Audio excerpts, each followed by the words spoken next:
Use your GoToWebinar tool to send questions through, and we'll answer those at the end of the Q&A presentation. Thank you. Yassine, over to you. Thank you, Karim. Good morning, good afternoon, good evening for everybody. Thank you very much for your time. And let me start first by introducing Nexthink.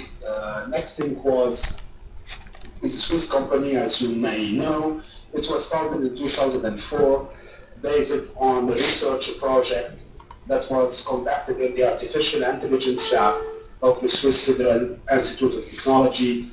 And something fantastic happened at the time. Our founder was presenting his research to a group of Swiss companies that are funding the labs, and Rolex, the very famous luxury watch Swiss maker, got very interested, and they wanted to use the solution, and it became our first customer. And till now, I'm quite sure that we have the most advanced security, governance, and compliance project using Nexthink, integrated with many other solutions for Rolex. We have been very successful in terms of innovation, as you can see, and also we have been lucky to have some integrations, some technology alliances, especially with Microsoft. We are fully integrated with HP BTO solutions, the Tivoli software solutions. When it comes to security and compliance, we are fully integrated as well with SAM solutions, whether ArcSight, Envision, RSA, Q1 Lab, and all of that. And I think we will go back later to that, and it will be very interesting to you. But also through the last 4 years, we have been quite lucky as well and successful in terms of customers. As you can see, we have 1.5 million endpoints today monitored by Nexthink, more than 350 customers all over the world. And as you can see, there are several financial institutions, telecom operators, government agencies, and our projects can range from institutions who have 500 workstations or 1,000 users to very large projects with projects more than 100,000 workstations, like the UniCredit project or the French Ministry of Defense project. But let me go back a little bit on the beginning of Nexthink. Why we started Nexthink, how the idea came to us. Actually, it came based on a contradiction that we notice on how IT teams invest in monitoring their IT infrastructure. There is a huge investment in monitoring in real time all the network and all the servers, all network devices, all server dependencies, even if the network and the server are the most stable and controlled pieces of the IT infrastructure. When it comes to endpoints that are highly complex, in remote branches, in remote offices, with mobile users, that we need to patch, to change on a daily basis, actually we don't have a monitoring on real time on the activities of these endpoints or the applications and what they are doing over the enterprise network. And that contradiction becomes very impressive, and we ask the questions because 80% of security threats are coming actually from the endpoints. We know today that the major threats are coming through web browsing, through usage of removable drive, of non-compliant applications, or the lack of control over user privileges. Let me show you one example that happened to us on one bank. It has been amazing. On Monday morning, we were doing this project on a very mature bank in Geneva, and the network team was running everywhere, a little bit anxious because they were seeing this huge download in the network traffic in their network monitoring tool. So if you are a bank and you see that, the question is, who is doing this? Which application? For which office? And to which destination? Is it inside my network or it is going outside? But only network monitoring tool cannot answer that question very quickly. At the same time, Nexthink fired an alert in their SAM solution asking to disconnect the very specific workstations, because what Nexthink saw that the system user, the local system user on that desktop, is using as VC host a Windows process, but the version, as you can see here, is quite suspicious. And it's using an SMTP port, which is quite suspicious, connecting to the Active Directory, downloading, as you can see, 11.6 megs in a fraction of a second. And given that Nexthink is monitoring all the activities of any application, of all the application, from any place to any place, and at the same time we are aggregating, correlating, and comparing what we are seeing with what is compliant, what is suspicious, what is dangerous, we are able, with Nexthink, to fire the alert immediately and to prevent any security threat. And that is quite important, and I wanted to tell you, I work a lot with the Middle East, and I wanted to give you a case that happened this year, maybe you heard about it, that proved how much the end users, the endpoints, is really the weakest point that we need to monitor. I think you heard about the case of Saudi Aramco. Just to tell you what is Aramco. Aramco is valuated today by the Financial Times to $7 trillion, 40 times the capitalization of Shell's market capitalization. It is actually the most valuable company in the world, producing every day 15% of the worldwide oil production. Microsoft has actually an office and a department at the Saudi Aramco. The same thing for McAfee. They are analyzing every day 2 billion security logs in their Q1 lab SAM solution. Nevertheless, they got hacked. They lost, actually, in 5 hours, 30,000 desktops got destroyed, completely deleted, and 2,000 servers were completely down. The only solution that found Aramco to this threat is to disconnect the entire network, and they went 1 full month on a manual production. So can you imagine exploration, drilling, oil production? They're doing this manually for 1 month. And that was massive, enormous, and the funny thing is that 1 week later, another gas company from Qatar, Gas, got hit with the same methodology and no protection tools to stop the attack, because of course, if you are subject to a targeted attack, the hackers will use a completely new variant of the malware, but they will use in the end the same, actually, methodology.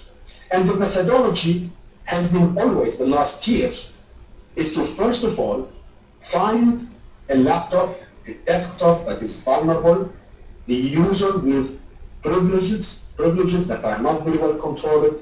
You put a dropper on that endpoint. That dropper will start scanning the environment, and that's what happened in the case of Aramco. But it didn't do a big scan so the network tools will see it. It scanned, 2 desktops, 3 desktops, and it just tried to find out step by step the user privileges till he found the workstations with administration, network administration privileges, and so he was able to take control over all the environment. And the question here, how comes with all the protection tools that we have, we cannot detect the attack at its early stage? That's the question, it's difficult to answer, and it raises many other questions. How comes Aramco or Gas, with all of their security solutions, they are not able to see it at its early stage? And we can ask ourselves questions, Are we able today to have an alert, to check in real time and all the time if there is an execution of a non-compliant application from a removable drive? I don't know about a solution other than Nexthink that can give us this alert immediately, and so we can see it. Can we be alerted in real time if a desktop or application is scanning the network or servers? Yes, if it's a massive scan, the network tools will stop it. But if it's done on a very limited, space, we cannot see because it's not creating traffic. You will see in the demo how Nexthink can see, even if there is a ping on two workstations at the same time, that's scanning, and Nexthink going to detect it immediately. Can we check any application connecting to the internet by passing the proxy? If an administrator changes the rules and puts an exception on the proxy, we will not be able to check it, we will not be able to be alerted because that exception becomes a rule. Can we check if a user with administration privileges is connecting to more than one host? We have solutions that are giving us the list of user privileges from a local desktop point of view. But are we seeing their network behavior? That's very difficult today to do. And that's exactly the questions, because we are not able to do that, we can be attacked, and we have those, threats like what happened to Aramco and many other organizations.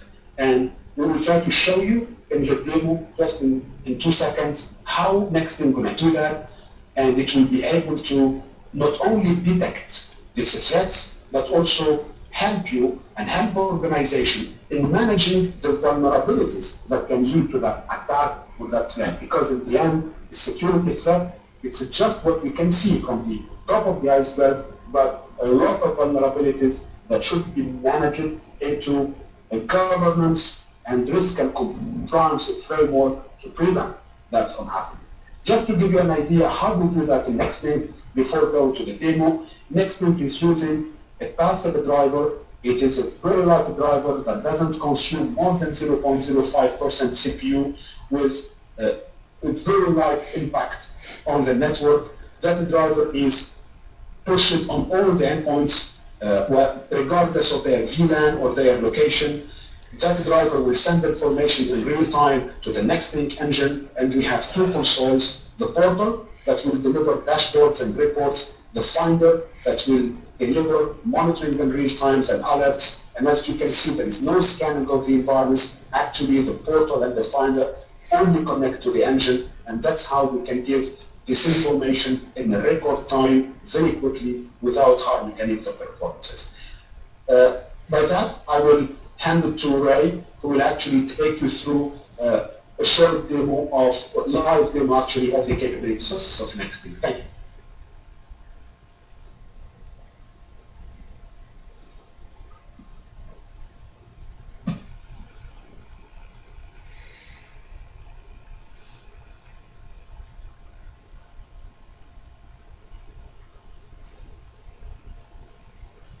Hi, thanks everyone.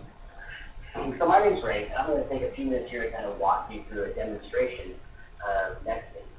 I kind of want to set the stage here a little bit with a description of the opportunity we read. So what I'm using here is a live database. And it's a database that we used with a large bank who had a well-managed infrastructure. Before I go too much further into this, we have scrubbed all this data to kind of protect those who don't want to be understood or discovered. One thing I want to spend a lot of time doing is showing you how Nexthink brings your security and GRC approaches to the desktop, how it integrates with your approaches, and the measures you can take to utilize it in order to help kind of bolster the infrastructure that you already put in place. So at this organization here, one of the things that we did beforehand is kind of install this new environment, and then came back and actually sat down and kind of discussed with them a little bit more about the security measures. One of the first things we discussed with them was around antivirus. They had mentioned to us that they had Symantec distributed. Now out of the box, we set up some different alerts. In this section right up here, you'll see all the different types of alerts. But right away, we noticed that we've got some systems with antivirus disabled. We've got other systems who aren't running the corporate antivirus. In the grand scheme of things, we're looking at about 16 computers with threats on them. But because we know there's threats on them, what we want to do is take a little bit closer look at these samples and see what might be going on. So what we've done is created an investigation. As you see it mentioned, you don't configure this product. Instead, you install it, and then you query against the data set in order to get the information that you need. So what I've done here is said, why don't we take a look at all the different possible hybrid applications? This becomes really important, because again, all of these systems are protected by Symantec. But if I take a look here, we see two separate viruses that have come up, and they've been tagged as high threat. It's important to know that while your antiviruses run off a signature, say from a signature database, say from MDS and the other vendors, you're only covered by what's in that database. One of the powerful things that Nexthink does is collect information on the binary, it runs a hash across it, you can actually see a hash right there, and then it checks it against our library. Our library is an important component because what it is this is a collection of more than 10 antivirus databases put together at one time. So what you're really doing is expanding your coverage to get a better understanding of what other antivirus vendors are doing in the environment. So we're going along kind of thinking about this. Viruses are getting much more advanced. They're getting harder and harder to test. One of the things we want to be able to do, and we want to show the customer, is how some of the applications are continuing to use this language. We put together another investigation that took a look for Trojan type behavior, possibility for polymorphic viruses and other things like that that may not be easily captured by your antivirus. And what we noticed right away is we come up with 15 or 16 different high threat lines. This is real interesting because we take kind of a different approach. When we're looking at this, not only looking and checking the hashes, but we're also taking a look at the path for which all of these applications come from. So if we see something like a non-standard path and a 0.0.0 version, we have high likelihood that this could be a high threat application. But take this one step further, and again, this is a really important aspect. But we also want to take a look at the behavior of those applications. So what I'm going to do is go into a view here that shows you the relationship and the behavior of these applications and how they might be adding risk to your environment. So take a look here. What I'm seeing is all the computers for which these applications are running, all the accounts they're running from, the versions of the applications, the ports that they're connecting on. And what comes to my attention right away is the fact that I've got some applications bypassing my proxy servers and connecting directly to the internet. So if you take a close look here at this particular application, then what we can do is get a better understanding of everything going on. You see you've got a small distribution of this application, and it has sent out gigabytes worth of information to different locations. But if I really want to understand where it's connecting, and what kind of threat we're bringing in, I can actually drill down to each one of these connections, take a look at them, take a look at the destination IP, and in this case, if I were to go look at each one of these, what we notice is that all of these applications are connected to high-threat exotic locations out there that are usually flagged by different security organizations as destructive places for traffic, fidelity, other malware. So what we've been able to do is not only get to cover a larger coverage of antivirus, but we're also able to take a look and further bolster your security by taking a look at the relationships between the applications and the network system in order to understand what other type of threats they might be preventing when we bring that information right forward. So as we're going along a little bit further and showing the products here, one of the sections moves more towards DLP. And we were talking about the new DLP system that they had, it integrated, how intelligent it was, and the proactive measures that it took. One of the things we wanted to do then is take a look at some high-threat applications that usually behavior around them for something like Dropbox. When I brought up Dropbox, it was very interesting because it came back to us and told us, no, we've taken multiple actions to avoid any type of cloud storage, whether it's Dropbox, Google Drive, or anything like that. They felt they had taken the proper precautions to avoid detecting cases. So in a real quick investigation, I quickly turned back that we've got 5 different computers running Dropbox. Again, if I take a look at the activity of Dropbox, what we're able to see is just what kind of user behavior is going on. And you notice right away that we have a particular user sending over a gigabyte worth of information. And again, it's important. Not all of it's actually going to the proxy. Instead, some of it's actually going directly to the internet. If we want to take a closer look at what might be happening, we can actually drill down to specific users and get a further understanding of who the user is. In this case, I want to take a look at something like Active Directory information. And I can see really quickly, just by taking this look, that this individual is administrator. So it raises a couple of flags. Maybe there was an exception left in place, exceptions are the bane of security systems, difficult to manage, or maybe there was a reason for this.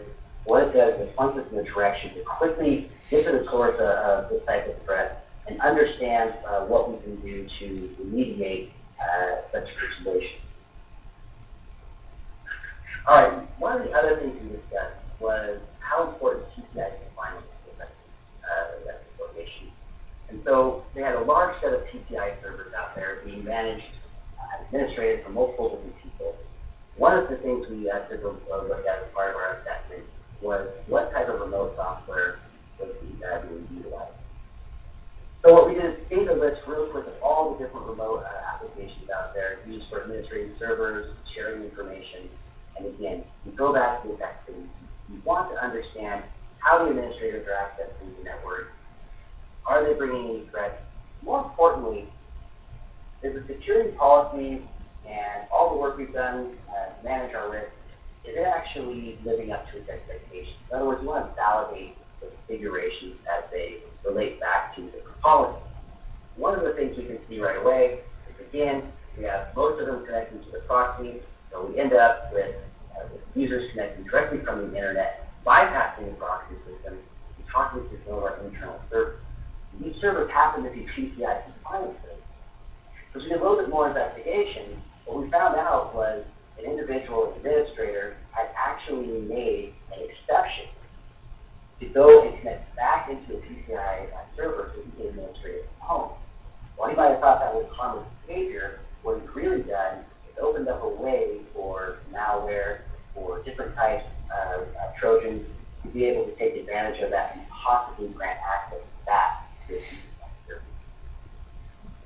So what I've taken a lot of time to do here is walk you through a bit of the scenarios, a little bit more detail. So let's take a second to actually look at another piece of Nexthink. And that is what we call our portal.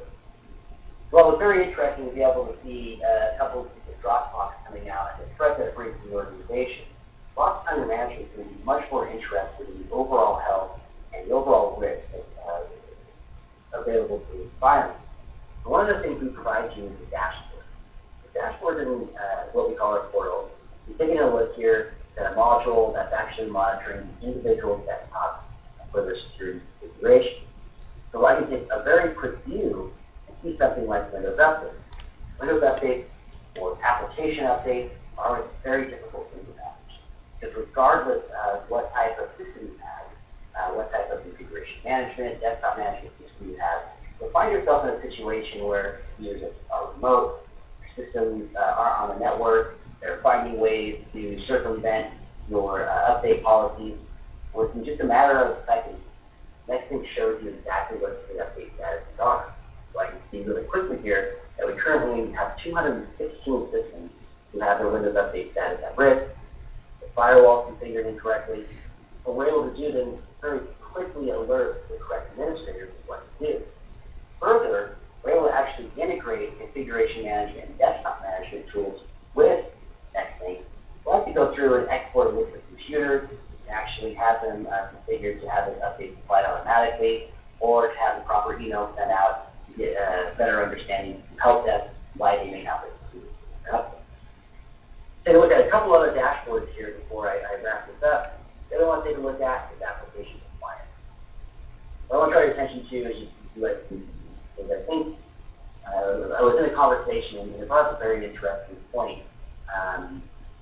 There was a bank in London where an individual had gone out and thrown USB sticks across the parking lot. And each one of those USB sticks actually had something dropped on it in order that would automatically come up once it was turned into a machine. And lo and behold, someone had picked this up, put it in their machine, and started to propagate the virus. So Nexthink picks that type of user behavior up right away. It doesn't just look at the machine at an instant in time, it's actually monitoring the whole life cycle. When Nexthink goes in and sees an activity like that, you see the binary actually come up, start to execute itself. You understand what privilege was executed with, the connections that it made, exactly what type of risk goes along with it. And what's very cool about it, through the alerts I've shown you earlier, you'll be able to automatically alert individuals. So, when your vice president or your IT director comes in here and takes a look at the threat, very quickly understands that there's been an unusual raise in the number of USBs that we utilized over the last couple of days. Quick visibility, quick information about the entire infrastructure that lets you know right away what type of risk is getting on. And the last thing I want to show you is a dashboard just around unusual behavior and what type of a risk can trigger over time. You can see real quickly that there's been some software, more and more remote services being installed, and even some USB 3G software to be able to make connections outside of your internal network. Very quickly, very easily, a business user, vice president, can take a look at all of this information, consume it, understand it, without having to drill down into an administrative interface and understand things about individual finance. So real quick, kind of wrap things up.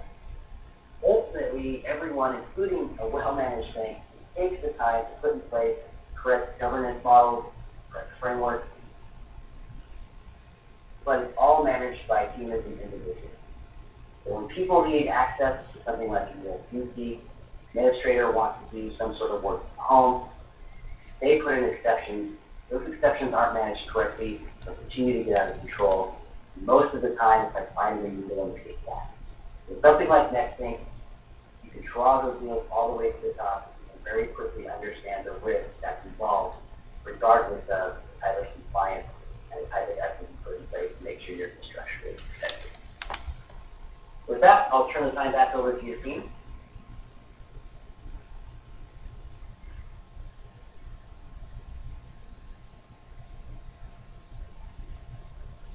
Thank you, Ray, again.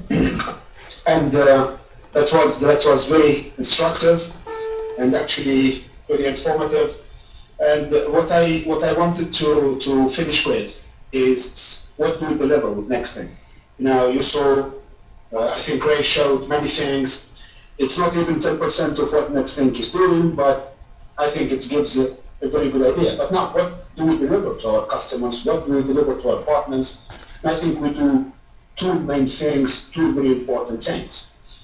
When we, at Nexthink needs half a day to be installed, to be configured, to be running on an environment even of 10,000 workstations. It's really easy. And given what we said about the real time and the speed of installation, what we always prefer to do is to give quick wins to our customers and to our partners, is to be able to immediately impact the security of the environment, do an impact to enhance state. So we're going to deliver a set of investigations, a set of real-time alerts, a set of dashboards and reports that are going to cover several subjects that are extremely important in security and compliance. For example, you are very interested in making sure you are blocking solutions, whether it is firewall, antivirus, MDS, DLP, are properly configured, properly updated, that all of the workstations are monitored by your antiviruses and that your antivirus is up to date and connecting to the right repositories for update. And for that, we're going to make for you, a set of investigations, real-time alerts to be able to manage that. When it comes to the management, to enhance your management solutions like desktop applications, to make sure that they are patched, updated, that they have the right application, the right user privileges, the same thing as well, real-time alerts, investigations, dashboards, reports that will be able to cover that. When it comes to policies and standards, and this is very important because I think, companies, they spend a lot of time, a lot of investment in making and creating awareness to make sure people are using the right policies and complying with the right policies, but then we don't have any way to monitor whether that, I would say, deploy, use it, and we are respecting those policies. So Nexthink as well very quickly will deliver this. And the monitoring and the analysis, so we're going to add immediately, in real time, all the time, all of those end user side intelligence and the global monitoring anytime, anywhere. But then, what we love to do with our customers and partners as well is to take it to the other level. To look to things from a proactive side So now it is not easy to spend all the time running to firefight and, correct things and block things. And we love, this kind of global framework, for example, like, GRC framework, governance, risk and compliance. So we make sure that things are under control, things are very well managed. We see the trend that we are enhancing the environment, and so we proactively, we decrease, we minimize the risk to threat. And for that, Nexthink, we're going to use Nexthink with our customers and partners in the beginning in the design strategy. As I said, we'll start very quickly, and in 2 weeks' time, 3 weeks' time, we can give a full assessment about the environment, and that's a service actually we give to our customers. We call it the MDS.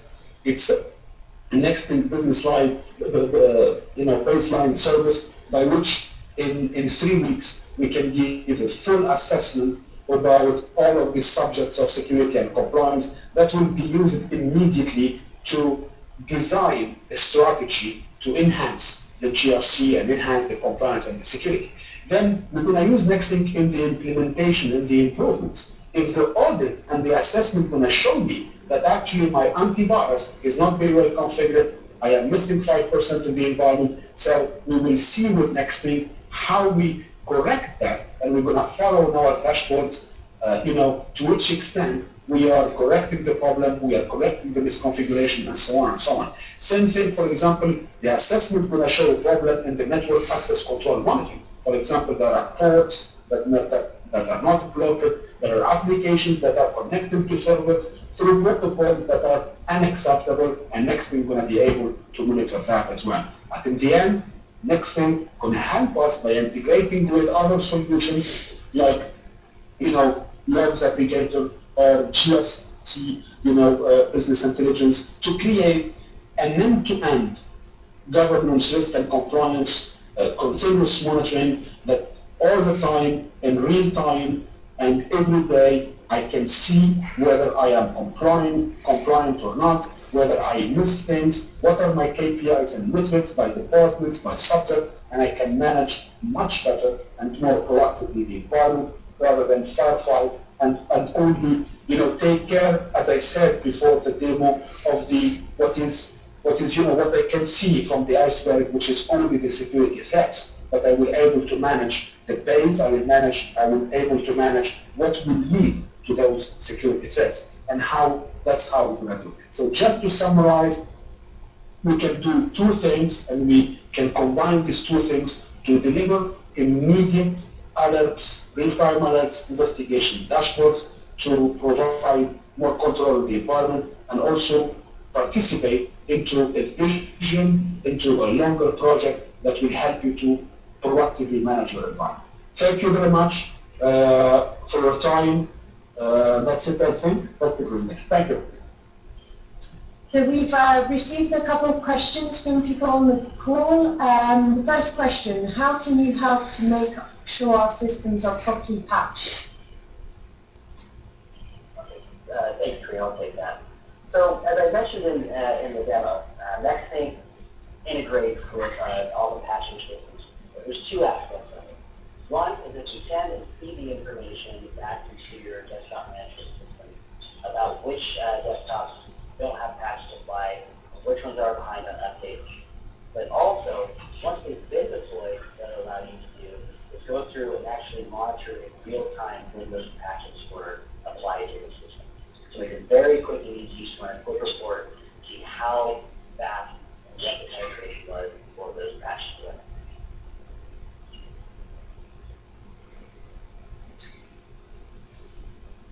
The next question is, what does it take to install and deploy Nexthink? That's actually one of the beautiful pieces of it. Typically, it probably takes, depending on the deployment environment, 1 day to deploy, 1 day to install. It's very quick, very lightweight. It integrates right into your current desktop deployment system for the installation, and the engine comes up and automatically starts collecting the information. No reboot required. Very little overhead. Very simple and quick to get to your environment. The next question is, what do you do to help manage patches and updates? I think that's a duplicate. My apologies. You talked about ArcSight. What about Splunk and Q1 Labs, RSA? So again, we focus very heavily on the monitoring, the intelligence, the understanding of the data. What we also spend a lot of time doing is investing in our integration. So there's multiple integration interfaces, and we're not really vendor specific. What we try to do is open up the APIs, leverage the different integration points. So all the ones you mentioned, whether it's ArcSight, Q1 Lab, EISP, GRC applications, we integrate with all of those standard APIs. Okay, and then in the demo, Ray, you showed some widgets. The question is, how do you create those widgets? Is there a kind of Nexthink library or widgets for a portal that can be imported into Nexthink? So, great question, and there's some major advantages to Nexthink. First of all, it comes with a lot of standard widgets. When you install it, it's going to start recording, picking up the information, and automatically generating standard widgets. However, what also becomes really powerful is when you create an investigation to the finder, the way that you want to view the data, and you want to actually track it within the portal, you literally can right-click on that investigation, export it, and then import it into the portal, and it picks up right away, and starts tracking any of your investigations for you. You can very quickly adjust the widget according to your different IT initiatives or the different requirements you have or KPIs that you might be managed by. Okay, thank you. That was the final question. So I just want to draw your attention finally to the up-and-coming webinars and events that we've got. The next one will be focusing on BDI, which will be taking place next week at the same time on Wednesday. And then we have a series of events both in North America and in Europe. Please feel free to register online at nexthink.com. Make sure you follow us on Facebook, LinkedIn, Twitter, and YouTube. If you have any further queries, do not hesitate to contact us. Thank you for your time. Hey, Kareem. Yes? One more question just came in. It's about a second here. I'll take it. And the question was, are you able to analyze the content of exchange data in the networks alongside the communication itself? That's a great question, and one we get quite often because there's a line between being able to monitor the actual network connectivity, how the service is performing, and being able to talk to the actual server itself, and being able to inspect the data inside a transaction.